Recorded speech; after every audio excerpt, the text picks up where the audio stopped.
Hello and welcome to the World Built Environment Forum webinar series, and today's webinar is in partnership with BuildingMinds. My name is Gina Ding, and today's webinar we will be discussing ESG risk resilience and adaptation in real estate shaping future practices. The panel will be assessing the strategies that businesses in real estate management and finance are adopting to mitigate ESG risks and capitalize on new and emerging opportunities. We will also be looking at the results from the ESG Leadership Insights Survey, which was conducted by BuildingMinds in partnership with GRI. So without further ado, allow me to introduce today's excellent lineup of speakers. I would like to invite them one by one to introduce themselves and to say a quick hello. So first up, Cecile Babcock. Thanks, Gina. I'm Cecile Babcock. I head up distribution for the European platform at Cromwell Property Group. I look after investor engagement and external communications. I am based in London, but we are a pan-European investment manager, and our investor base is global. Thank you, Cecile. So next up on the line, Robbie Epsom. Morning, everyone. Great to be here today. My name is Robbie Epsom. I'm the EMEA Head of Sustainability at CBRE Investment Management. I'm responsible for the implementation of our sustainability vision across our EMEA business. I come from a background in sustainability consultancy and advisory, having advised companies across the whole economy, and jumped in-house coming up to 4 years ago in the role I'm in today at CBRE IM. Great to be here and looking forward to the session. Thank you. Thank you. And next up on the line, we'd like to welcome Konrad Hederman. Good morning, everyone. My name is Konrad. I'm currently a senior ESG manager, being responsible for asset management, ESG activities, and also fund management activities within the DACH and CE region. And I'm working for Patrizia SE, a global-based investment company, and I'm located in Germany. Thank you, Konrad. And next up on the line, Harvey James. Thank you, Gina. Yes, good morning, everybody. Harvey James here for the country lead at BuildingMinds. My background is within the commercial surveying space. And what BuildingMinds do is we provide ESG data management software to the real estate industry to support companies within that space on monitoring, reporting, and achieving their ESG and net zero goals. Thank you. Thank you, Harvey. And last but not least, Roger Baumann. Good morning, and thanks for having me. My name is Roger Baumann. I'm the CEO and Head Product Development Global Real Estate for Zurich Insurance. We are part of investment management of Zurich Insurance, responsible for investments in 20 countries, and Zurich is the biggest insurance company in Switzerland, operating in 200 countries. Thank you, Roger. So before we begin, a few practicalities for our audience who are listening in from over 63 countries. Please, you're more than welcome to submit questions to our panel because it will really help to bring the conversation to life.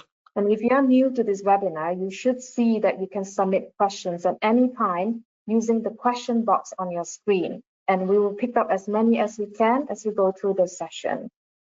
Before we start the panel discussion, I would like to welcome Harvey to do a quick presentation of the ESG Leadership Insights Survey.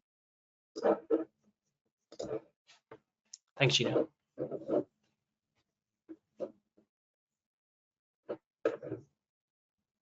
Are the slides coming up, Gina? Yes, it is. Thank you. The next slide, please. Yeah. Wonderful. Yeah. So thank you very much, everyone. So I guess what framed part of the discussion today is something that we undertook with the GRI Club back in April 2024 of this year, where it's part of the Resilient Real Estate series. And obviously today we're looking at ESG risk specifically, and the names, the logos that you'll see up on screen here were the partners that we undertook these subsequent chapters with. But this was born out of the GRI Leadership Survey that we undertook. So the GRI Club, for those that are not familiar, it's a collection of organizations within their respective fields, around 15,000 1,000 members, and we sent out this survey to them to sort of get their views on ESG and resilient real estate risk within their respective spaces. So far, we've released about 5 chapters within that. We've got subsequent chapters being released. At the end of this sort of short presentation, there'll be a QR code for the audience to obviously access and potentially download that collateral as well, and then be on the lookout for the further chapters that will be coming out as well. When we look at the actually composition of the people that actually responded to the survey, Gina, just onto the next slide if that's okay. We look at their respective fields within the real estate spaces, within the consultancy practices, development and asset management. I think the key thing to sort of note in terms of who actually took part in this and who responded is these were financial investment sustainability experts, but also C-suite access for their varying companies. So in terms of the information and data capture that we got from this, you know, one of the big things for this was how do we get access to the decision makers on this, and the GRI Club provided the platform to that. I've got 3 sort of key findings from the survey that I wanted to bring to your attention today. These are expanded on within the further chapters, so worth taking a look at that.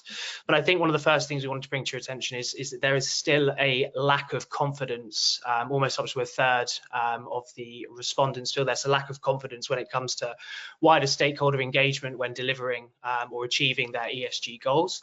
Now, stakeholder obviously is a fairly broad term, but within the real estate space specifically, a lot of that as a stakeholder is centered around maybe occupier and tenant engagement. Obviously, landlords provide the assets, they provide the space, but they're also having to then rely on their occupiers to share that information with them. And now what we're seeing is there is, I think that's where part of that lack of confidence exists, and there are ways in which landlords are now trying to approach that through data sharing, information sharing, but also offering their tenants the insights into some of that data so that they can both in tandem achieve those goals. The next part, as it always boils down to, is centered around capital and financing. There is, you know, like any of these initiatives, it's going to require capital, whether that's around retrofitting, whether that's upgrading buildings, whether that's implementing technology to at least start understanding and painting the data landscape picture. And then the key kind of one that now obviously is in the ever-changing landscape of ESG and regulation, but also sustainability benchmarking, the key focus for a lot of the respondents, over 50%, is around the regulatory reporting that's coming through, whatever those particular initiatives may be, but also looking at their sustainability benchmarking within their respective fields and spaces as well. So what I would recommend is, it's about to come on to the QR code in the next slide, is where you can really delve into further into this information and look at these chapters in a bit more detail with the various respondents and companies that we worked with on this. It's worth having a look at, and be on the lookout for the further chapters to come through in the series as well. Thank you, Gina. All right. Thank you. So we're moving on to the panel discussion. So for the first question, we will be looking at how resilient is real estate currently to ESG risk. So question for you, Robbie. Thanks, Gina. Yeah, I think the simple answer is it's not resilient enough, and I think we'd all agree that there's a lot still to be done. But I think without starting with the negative, I think it's also important to recognise that a lot of great work has already been done, and we are finally making progress.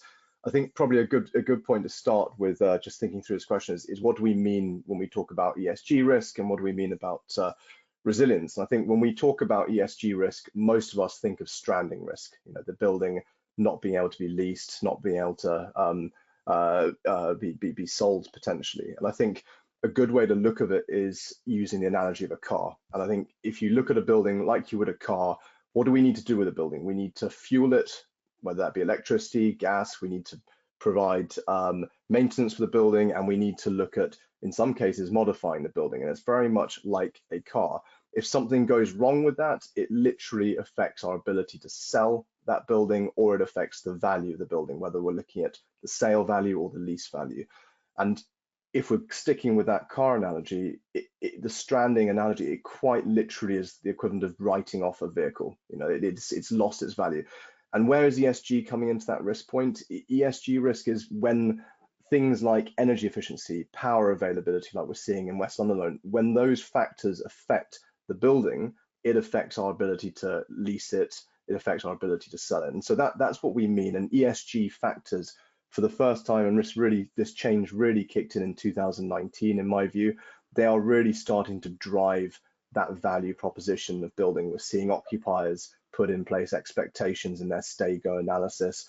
We're seeing the investment community now, as they transact assets between different funds across the market, we're seeing ESG KPIs starting to carry value. And there's some great work going on that very subject at the moment.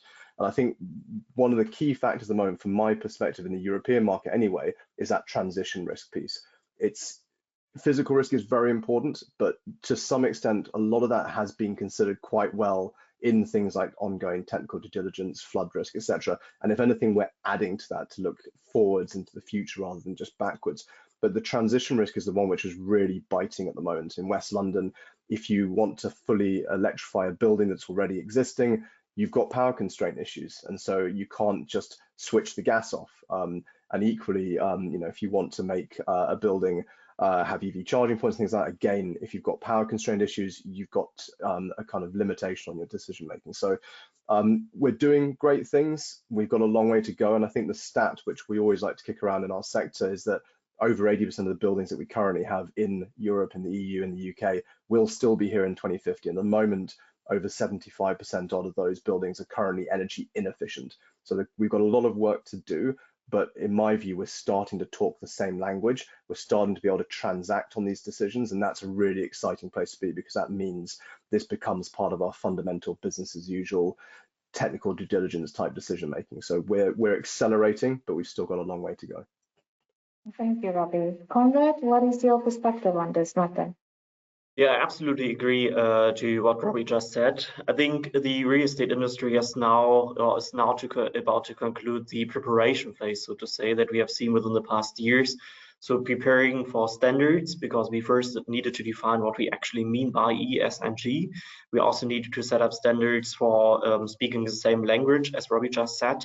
So for example, if we want to say that a building is sustainable or is ESG conform, what do we actually mean by that? So I think this has been already not solved, but I think we are on a quite good way to solve that, at least. And this has been done in the past years, but now it's really becoming important to get into the operational phase. So to really build up, so to say, the sustainability efforts within the real estate industry. What we see, at least from an investor perspective, is that specifically in the current market environment, due to the increasing competitiveness that we currently see in the market, ESG will become one of the points, so to say, that could achieve a sales premium or rental premium within the rental market that we have currently. So I think that's definitely a risk for real estate owners if they do not integrate ESG as an integral part of their investment strategy or management strategy. It could be a huge risk due to brown discounts, or in the competitive market environment, that tenants might move to a more sustainable asset, as they might think that they get or that they need to pay lower energy bills. So we actually see that on the investor side. Same, we also see that on the regulation side, as Robbie also just pointed out. We currently already have ESG regulations with letting restrictions if you do not have a specific EPC rating or do not fulfill specific ESG regulations, specifically looking now into the EPBD standard, which will be also a huge new standard and I think also a huge challenge for the real estate industry in the European Union. So I think that's something that we really need to look into and really need to integrate, and so that ESG is becoming the normal, so to say, or the norm within the real estate industry. And just a quick question here for the both of you. Do you think progress is, on the same level throughout all national markets?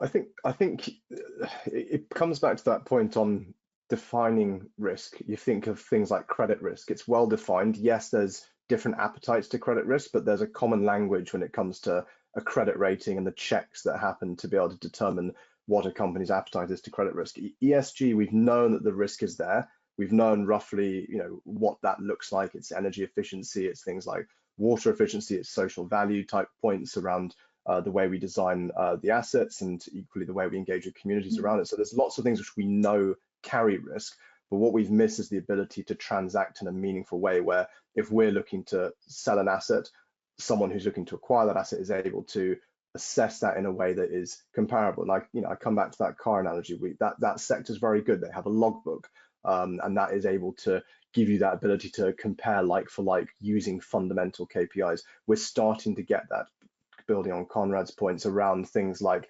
EPBD, the Energy Performance Building Directive, around things like SFDR, EU taxonomy. There's probably around 10 core KPIs now in that real estate sector that are allowing us to meaningfully interrogate each other's assets. And one of the ones I really like is that zero emission building. Is an asset a zero emission building? Has it got a highly efficient electricity consumption, either kilowatt hours per square meter per year? Is it fully electrified? And what's left of that highly efficient, fully electrified energy? Is that sourced from renewable energy on site or credible off-site renewables? And there's some very good checks for that, including absolutes on an office asset in the Mediterranean climatic zone being below 60 kilowatt hours per square meter per year. That's an absolute point. It either is or it isn't, which means it can carry value in the eyes of an occupier, in the eyes of an investor. And I think the fact that we're getting to that point allows our business as usual to start to use this in our decision-making process. And I think that is the most exciting piece of progress for me, because the rest hopefully should start to take care of itself. Fantastic, Robbie. So at this stage, I would like to invite the other panelists, like if you would like to add to this, your thoughts to this particular question. If not, we'll move on to the next question. So the next one, we'll be looking at how are real estate firms adapting their business models to account for ESG risks. Cecile, would you like to share your thoughts on this? I think Robbie and Conrad have quite comprehensively defined risk. When speaking to risk on the commercial side of investment management, at least, we tend to define this along financial, regulatory, and reputational lines rather than physical, rising sea levels, natural disasters.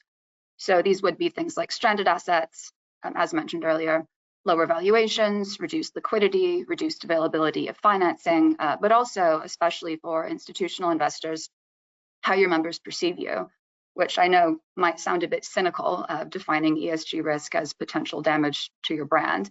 But we are seeing some very clear consumer demand for sustainable investment strategies when it comes to where people put their retirement savings or how university endowments invest. A recent FTSE Russell survey does show that the avoidance of reputational risk and societal good were key drivers for almost 40% of institutional asset owners surveyed when it comes to their reasons for implementing sustainable investment strategies. And possibly more notably, 83% of European participants did cite member or client demand as the principal impetus, which is an historical high.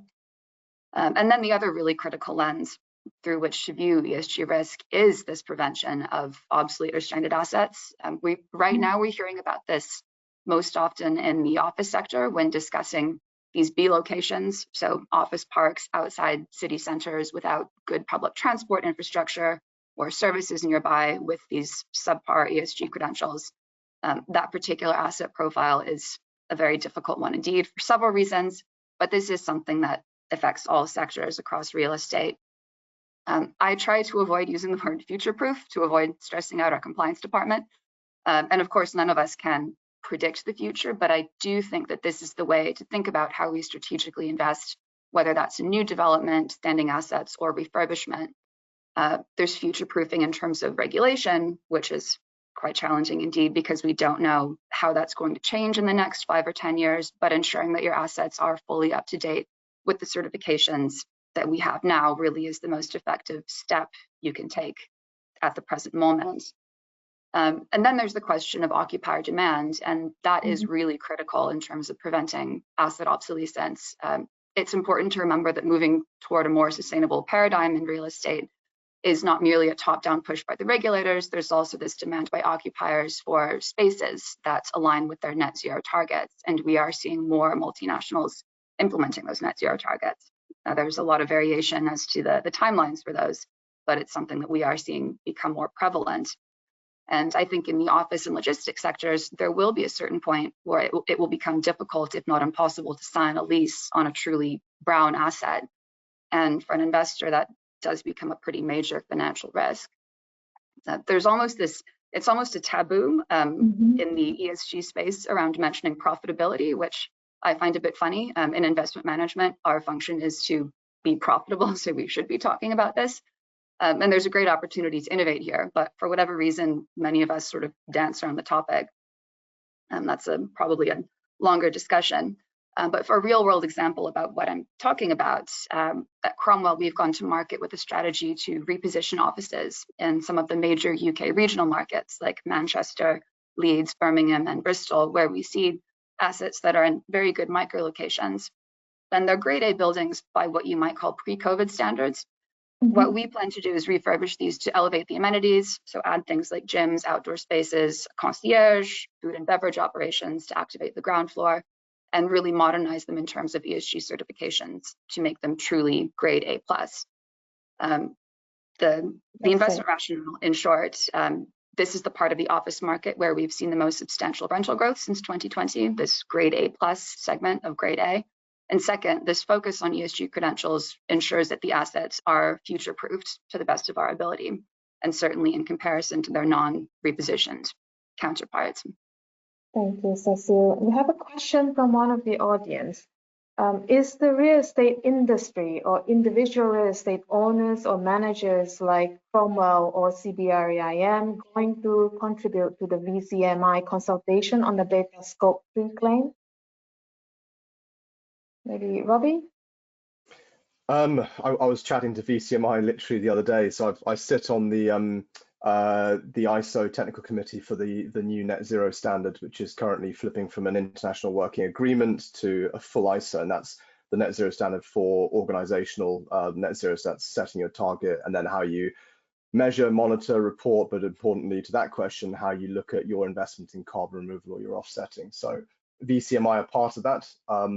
Have we looked as a company to specifically respond to their consultation? No, not yet. I think a more useful application of our time has been to be in the room with them, engaging VCMI to make sure that offsetting is covered in an ISO standard in a way that is assurable, which means as we move towards that investment in carbon removal to address those residual emissions at the end of our value chain, that, you know, as I said, if we get to the point of zero emission buildings, we are going to have some value chain residual emissions through things like embodied carbon in construction materials until those sectors also decarbonize. So there is going to be a need to do investment in carbon removal. What we're lacking at the moment is a common framework which is actually credible, that we all agree on, and is actually making that difference, so we can have that assured by a third party like we would other things.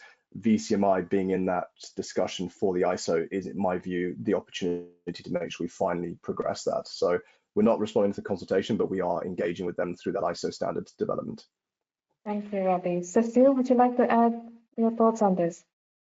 I think what Robbie's highlighted here really is the importance of standardization. That's what makes bringing real estate into the future in terms of sustainability so difficult right now. And this is just within Europe. When you start incorporating APAC and the Americas, then you're looking at different landscapes altogether.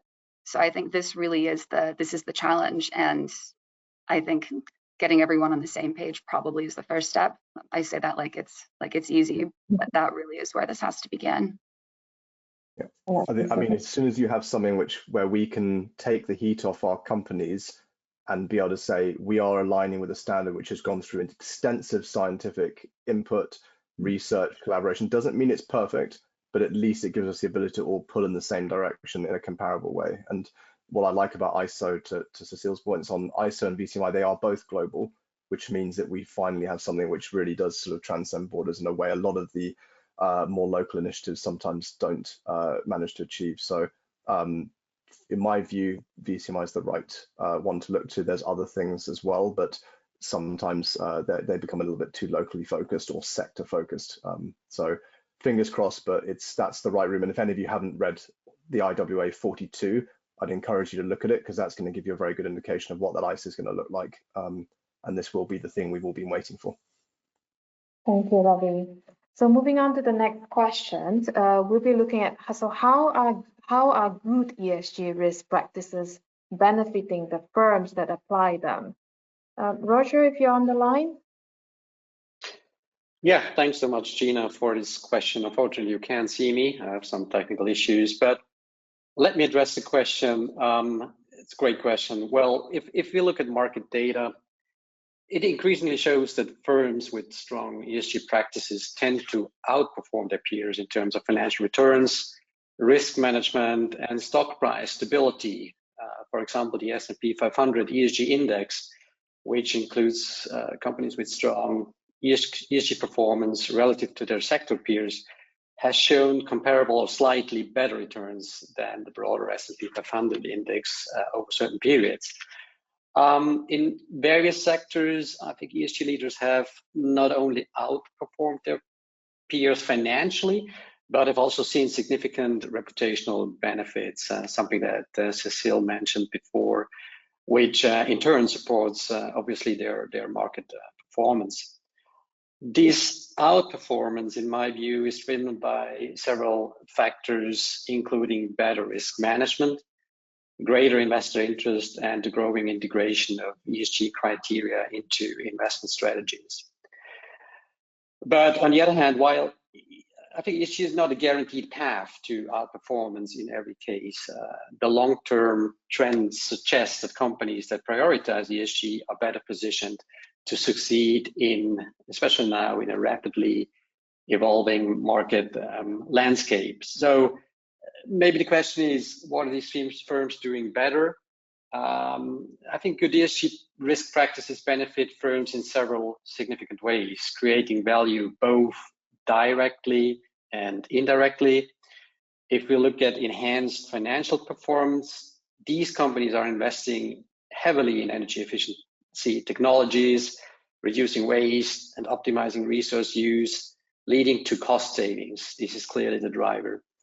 By mitigating environmental risk, they also avoid costly fines, penalties, and potential liabilities. They're not only mitigating immediate risks, but are also planning for future challenges by investing in climate resilience. We haven't talked about the fiscal climate risk. We know that stranding risk is the most pressing issues, but fiscal climate risk, especially for insurance companies, extreme weather effects can increase risk accumulation and loss potential. So they also invest in sustainable infrastructure. That's what we see in the market, and forward-looking governance practices. Another factor that I want to point out here is the access to capital. These firms are usually transparent, very transparent in their ESG reporting, aligned with investor expectations by setting clear goals, and thereby accessing or have access to broader range of financing options. I think of green bonds and sustainability-linked loans. Another factor is regulatory compliance and risk management. Successful firms proactively monitor regulatory trends. We know that the landscape is changing dramatically over time, and there will be much more regulation to come. These firms also conduct thorough risk assessments and implement robust compliance frameworks, allowing them to adapt quickly to new requirements and avoid costly legal challenges I mentioned before. So to sum up, Gina, there are many other areas where I see benefit for companies applying good ESG risk practices. Not to mention, the most important thing for me is talent attraction and retention of such companies, improved reputation and brand value, very important customer and tenant loyalty, but most important, it's the long-term resilience and growth. Thank you, Roger. Would any of the panelists like to add to what Roger have just discussed? No? Okay, so we'll move on to the next question. So how is ESG risk shaping green investment? So naturally following from what Roger have just said, Conrad, would you like to share your thoughts first? Yeah, sure. I think what Roger just said when it comes to investor resilience is a very important point also to this question. We currently see on the investor side that lots of investors are currently looking for sustainable investments, however you define that, but they're looking for sustainable investments or green investments. So we see that some of them already have integrated, for example, ESG due diligences in the acquisition phase, which I think is quite a good progress, so to say, to stipulate to specific ESG regulations, to be conform and minimize the risk of, for example, non-compliance with specific regulations, which could result, for example, in letting restrictions, hence the valuation of assets. So we see that already on the market, and we also see some scientific evidence, for example, that we can actually achieve a green premium when it comes, for example, to have building certifications or specific EPC ratings from tenant side, but also investor side. So a market value of the building, but also the rents of the buildings / prolongation rates. What we have also seen, there was quite an interesting RCS study last year within the RCS Sustainability Report of 23, that the RIC Sustainability Building Index, Sustainability Index has increased by 70% in Europe. So we clearly can see that the demand for green buildings or green investments is significantly increasing. And in order to stay competitive, investors have to integrate ESG in their transaction process, but also operational process. I think one of the key issues that I still see on the market is that ESG is not really reflected into valuation reports. I think that's one of the key elements that needs to change. It is, of course, difficult to find the formula, so to say, on how to actually value ESG into the market value of buildings. But I think this needs to change so that we can also add, so to say, the ESG component to the valuation reports, because then I think we also see a real shift if we actually can quantify the ESG impact on the market value of buildings. Thank you, Conrad. Cecile? I think everything that Conrad has said certainly resonates over here. In terms of incorporating ESG into the investment process, our head of ESG now has a seat on our investment committee. So every asset that we acquire requires a sign-off from our in-house expert on the matter. And I do believe this is becoming more common across investment managers. Because I think this is no longer a niche discipline. This is not a specialty. This has to become the norm. This has to become part of the MO of every investment manager. It has to be integrated within every transaction. On the financing side, I think this is where this becomes very central. I was at a conference in the Nordics this last week and speaking to a couple of lenders, and the feedback was that if someone is acquiring a brown asset, they need to see a very clear plan as to what the investment manager plans to do to turn it green. Otherwise, it's not even a matter of worse pricing, it's a matter of availability. So that's something that's really important for us in terms of how we look at the financials of the long-term investment. And I would also agree that quantifying the benefits of a sustainable acquisition, that really is critical. It's difficult to predict the future, but there is a way there's certainly a value we can put on reduced liquidity, whether that's in 5 years' time, in 15, in 20 years, it gets even more difficult. But that's going to be pretty central to encouraging more sustainable investment. Do you see the differences between different asset classes, or is pretty much the same across the board? Well, office is still quite unpopular at the moment, especially with North American and Australian investors is what we're seeing, and with lenders as well. They are wary of the liquidity, but that's not so much an ESG question. That's really more a market demand question and shifting demographics question. I would say that in the way of occupier demand, we're seeing this more clearly in office and logistics, because those tend to be commercial occupants. In residential, there's this question of how much of a premium consumers will put on a build-to-rent project on the space they occupy. That's a bit more difficult to answer, but at least we see from commercial occupants that this is increasingly important. Thank you, Cecile. Robbie, would you like to add to this particular question? Yeah, I think I agree with what's been said, and I think one of the fundamental ways that ESG risk is shaping green investment is that integration point that Cecile just made. We are doing the same thing. It's we're not just doing net zero audits. It's becoming integrated into our technical due diligence and acquisition. We have the same thing. We have I sit on the European Investment Committee, but not just investment committees, risk committees, and all the other business as usual committees that you'd expect in a typical investment firm. ESG is now a fundamental seat on there, like any other discipline would be. And I think that's one of the key changes we're seeing. And we're not trying to create a new kind of industry here. We're effectively trying to follow almost the same path that health and safety and things did.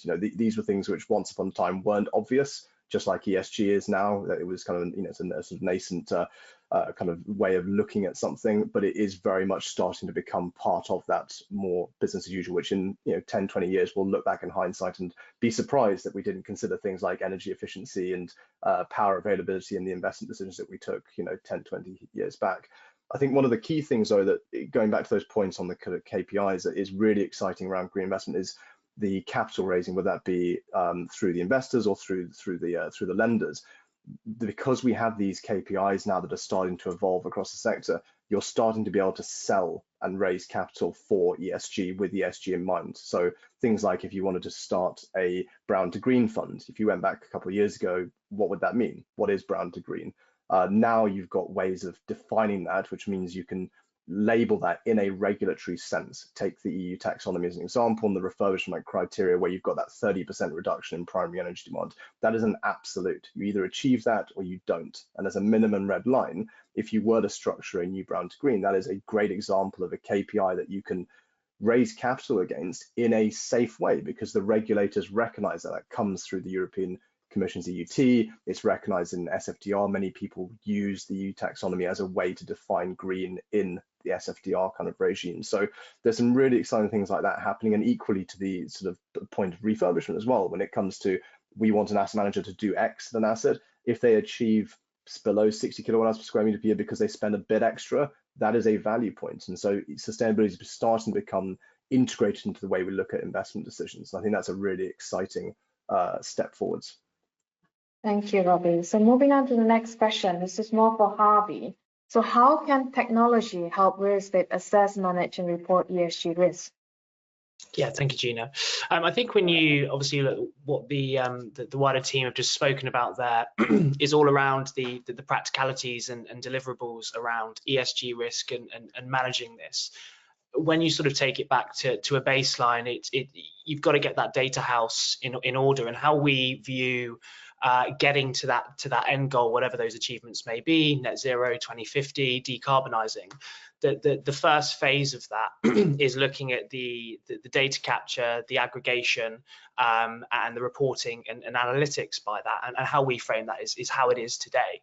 So the real estate space generally hasn't been necessarily that great at data collection. It exists in silos, it exists in disparate places.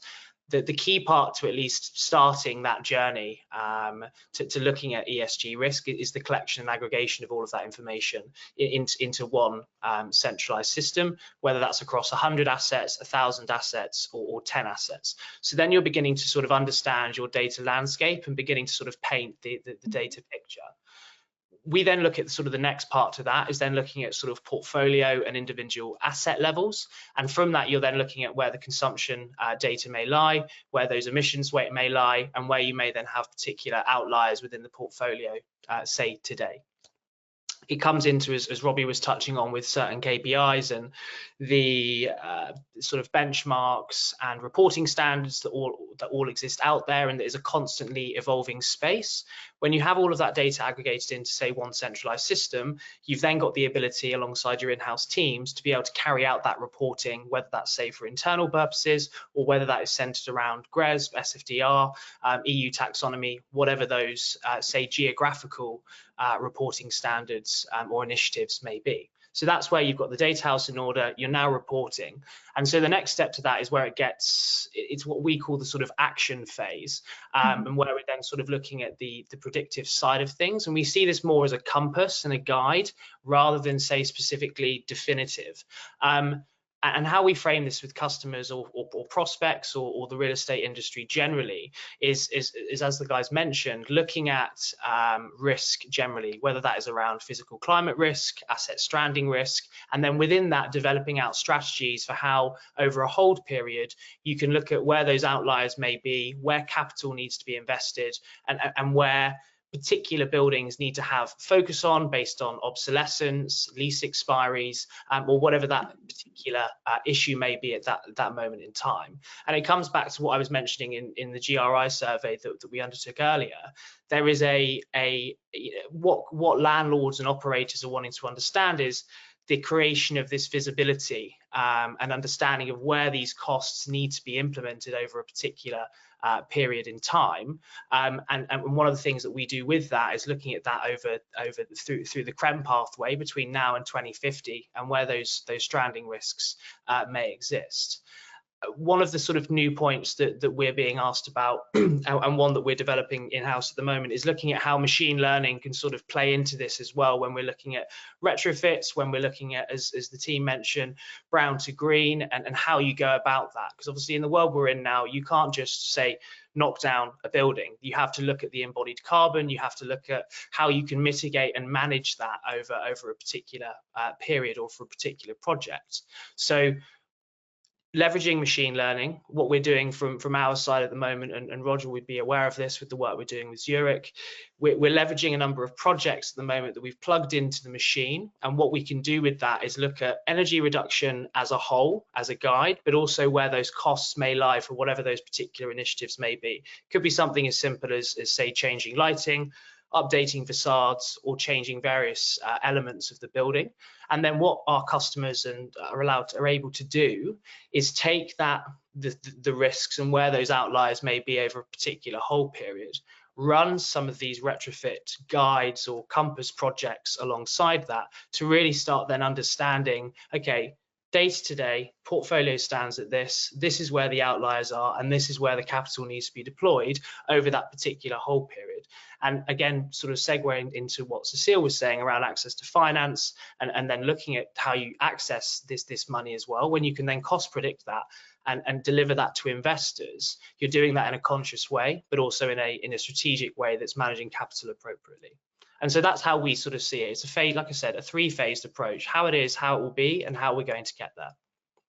Thank you, Harvey. And this is more like an open invitation to all the panelists. Would you like to add anything to this particular question? Yeah, I would like to do so. I think Harvey mentioned very good points.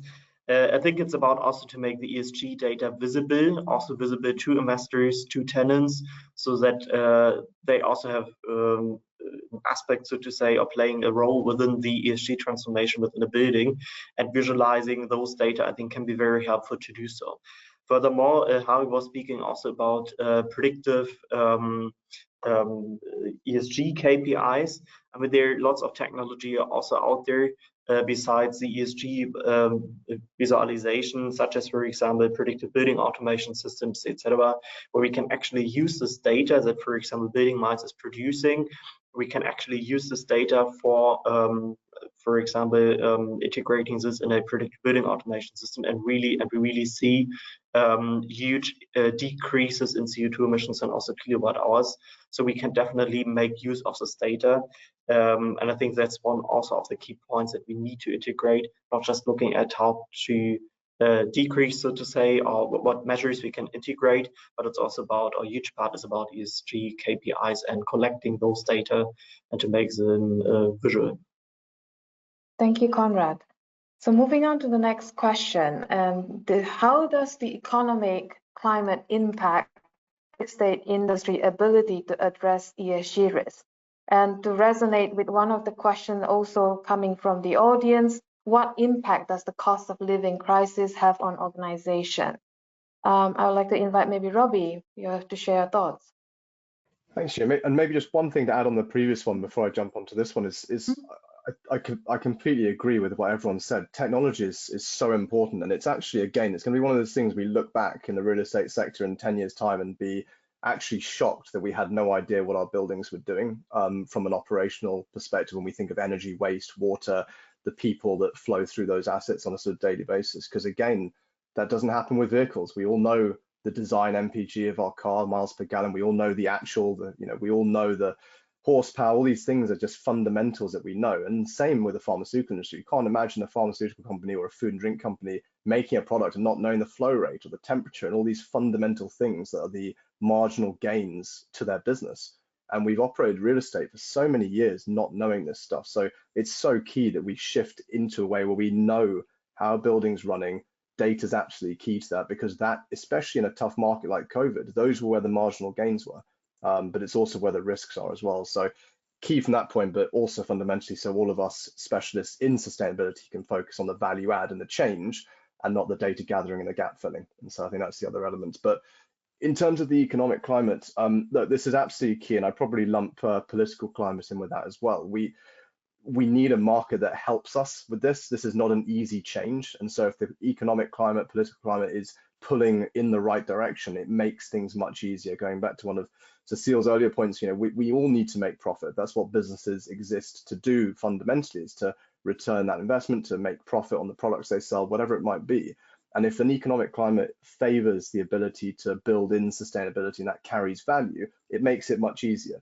So when the economic climate isn't pulling in the right direction, it doesn't mean we have to stop doing it. It just makes it much harder to find those opportunities. And back in 2019-20, we saw a huge shift in the kind of ESG policy landscape, particularly in the financial sector, which is what has driven a lot of this change. The introduction of your SFDRs, your taxonomies, more recently things like CSRD, etc., all these acronyms, but they really have provided a little bit of a framework and to some extent a stick. I think Conrad used the example of EPCs. Not perfect, but they really have driven change. Definitely not perfect, not comparable, but there has been change. There's been a bit of fear that if you don't get that EPC, you won't be able to lease your asset through things like minimum energy efficiency standards. So there's been some great stuff. I think over the last year or so, things slowed down a bit. And it's kind of like a dance between the policymakers and the market. And over the last year, I've seen the market having to take steps forward. And that's why we've been looking at things like, how do we collaborate on these KPIs? How do we start to build this into our business as usual and start to really look at turning this into a value proposition rather than just doing it because a policy has told us to. But it really is also important that we get that help. And I think switching back to that more maybe political climate, we've seen a lot of change over the last 6 months across Europe. And I think the UK is probably an example of where things have started to accelerate again on the market sort of front. And we've seen, a lot of things that have been on hold being brought back to life. We're seeing lots of exciting talk around accelerated decarbonisation of the grid, all these things that really help. So the economic climate is key. And it's not just for real estate, it's for every sector. I think we're seeing that change again in countries like the UK, where we've had several years where we've not been in that leadership position we saw back in 2019, and suddenly there's been a positive fire lit under sustainability, and we're starting to see a lot of movement again. I think the fundamental message we all have to take home is we can't just wait for policymakers for the economic climate to be perfect. We've got to find the ways to make this work, to make this profitable, to make it exciting. And I think ups and downs are always going to happen, but it can't be an excuse for us to slow down. Thank you, Robbie. Roger. Yeah, thanks, Robbie. I mean, there's not much to add here. I think we all agree that the economic climate significantly impacts the real estate industry's ability to address ESG risks. And as we highlight in our mid-year outlook, especially higher interest rates threaten to distract real estate investors from prioritizing climate-oriented initiatives, and that's a big risk. Decarbonizing portfolios, investing in new tools, making asset-level resiliency investments all have a cost component. And while some investors will choose to double down on defensive climate strategies, others simply can't or won't. And that's a big risk in driving the ESG agenda. Economic conditions can also impact a company's ability to manage climate-related risks, not only finance. For instance, during strong economic times, companies might have more resources to invest in infrastructure that mitigates the impact of climate change.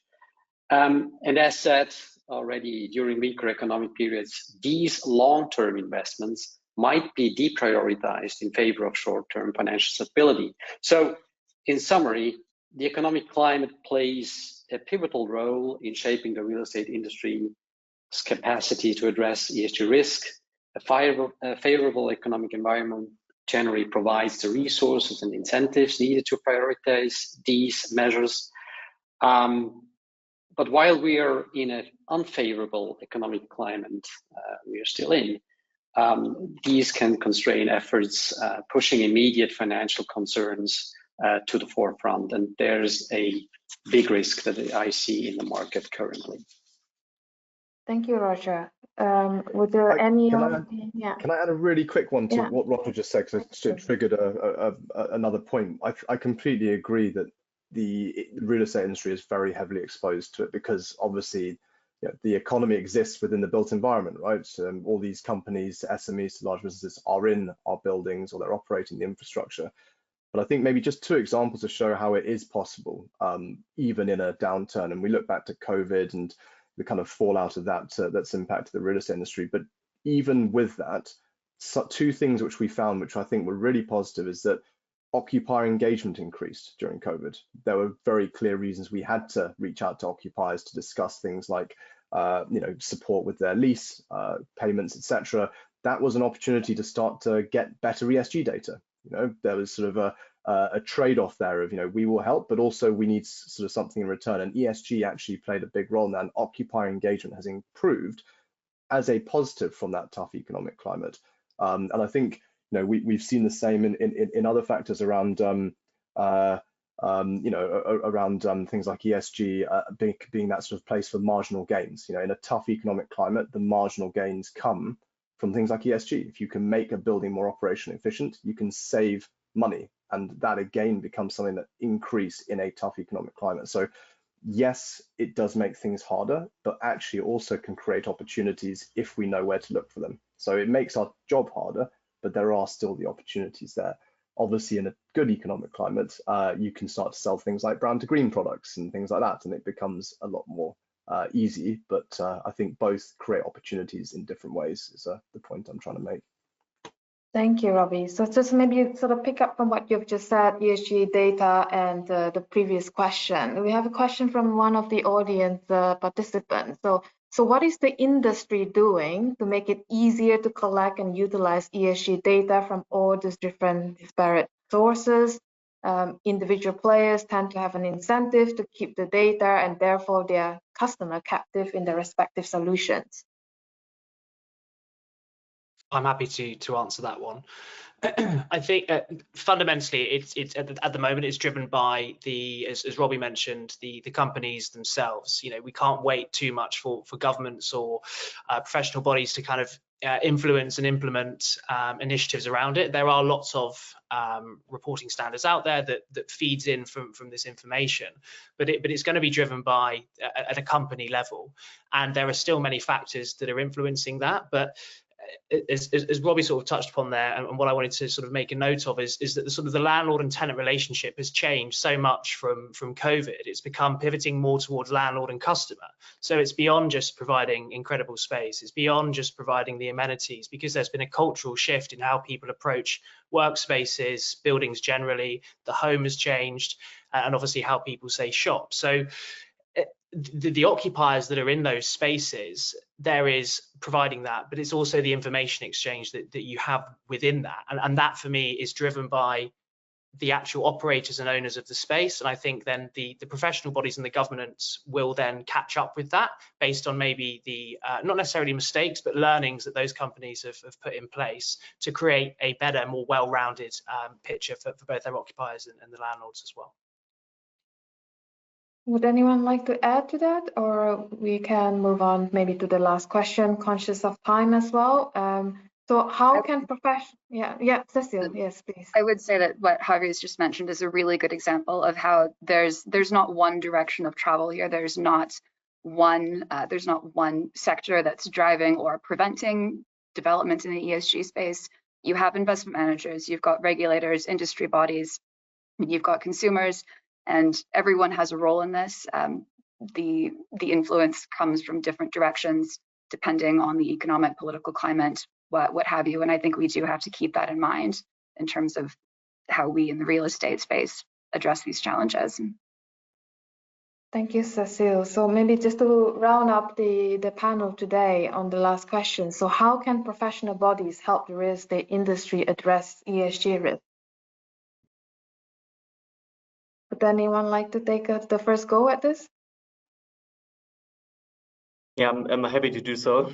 I think bodies such as, for example, RCS can help in setting new standards to the real estate industry. ESG is a lot about definition and a lot about how to define actually ESG risks and what actually ESG is. There are already papers that RCS has published in terms of standardization of, for example, 12 KPIs when it comes to how to integrate ESG into valuation.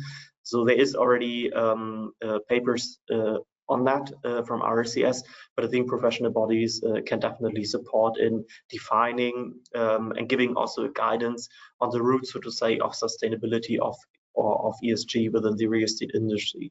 Secondly, I think training and network is also a huge part of ESG. We all have the same issues within ESG. It's more or less new for everyone, so to say. So learning from each other, I think, is very important when it comes to a specific topic. And I think here professional bodies can definitely also support in bringing together people. Thank you, Conrad. Any last thoughts from the rest of the panelists? I think I just agree with what Conrad was saying, and I think organisations like RICS, it's really important that we get your support as you're already doing in these KPIs that we've mentioned. You know, we're working together to coordinate alignment on that, and I think getting reputable names from professional bodies in the loop to put their name against that, to be part of the process, to bring the expertise of their members is really key. And maybe one other thing which I'll throw out there is, you know, sustainability is a big deal. This is a complex thing to navigate, and I'd like to see professional bodies really start to provide credibility to individuals in this market, like we would see for engineering, like we would see for surveyors. You know, you can't design a bridge really or be a lead designer unless you're a chartered engineer. I'd like to see the same for sustainability, so we really start to build credibility into this very complex market. Thank you, Ravi. So I'll take this chance to thank all our wonderful panelists for sharing your thoughts and your insight and your expertise. So just a reminder to the audience that we will be publishing a recording of this webinar and a written summary of this as well online. So please do feel free to share this with within your professional networks. We have had quite a lot of questions from the audience, so the questions that have come in and we don't have time to answer, we would also address that in an article as well. So please take a few moments to let us know of what you think of today's session by completing the online poll, which will appear on your screens at the end of the webinar. So a huge thank you once again to our wonderful panelists, and thank you so much. And please be advised that we will have a series of webinars then which will be upcoming, and you will be able to see this.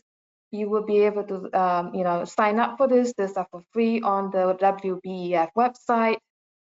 And last but not least, of course, just to draw your attention that the European, so the RICS Built Environment European Summit will be happening in person on the 14th or 15th of October. We have a full-fledged program with an exclusive gala dinner at the Guggenheim Museum, as well as the full-day summit at the Ascuna Centroa. This year, following from what we did last year in Venice, this year it will be held in Bilbao, and we thank our silver partner, BuildingMinds, as well. Last but not least, so if you require any further information, so on any of the topics that we've just mentioned, please search rics.org/WBEF, or you can also look at World Built Environment Forum on LinkedIn. So until next time, goodbye and thank you all.